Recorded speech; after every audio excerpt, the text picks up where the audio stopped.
Hello મિત્રો, નવા વિડીયોમાં તમારું હાર્દિક સ્વાગત છે. તમે જોઈ રહ્યા છો 6:17 થઈ ગયા છે બપોરના.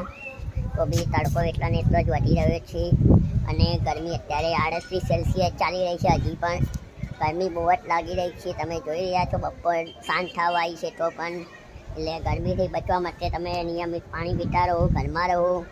અને જો તમને એવું લાગે તમે ગરમીથી બહુ જ કંટાળી ગયા છો તો તમે કંઈક ઝાડવા નીચે ઊભા રહી જાઓ. મેં તમને સવારે બતાવી દઉં વૃક્ષોનું એટલે બતાવ્યું હતું કે ગરમી આપણને ઓછી લાગે, ઓક્સિજન મળતું રહે, ક્યારે પણ ઝાડ મળે તો નીચે ઊભું રહી જવું અને શાંતિથી ત્યાં આરામ કરવો.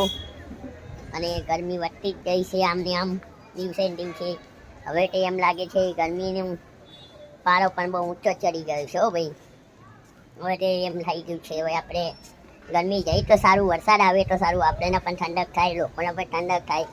એટલા માટે જ કહે છે ઝાડવા વાવજો અને ઝાડવા કાપતા નહીં અને વૃક્ષ બચાવો તો આપણને નવું જીવન મળશે. વૃક્ષ જ નહીં હોય તો આપણને પવન ને ઓક્સિજન ક્યાંથી મળશે? એટલે જ બોલીએ છીએ વૃક્ષ વાવો અને વધુમાં વધુ વૃક્ષો વાવજો. આપણે નવા વિડીયોમાં મળીશું.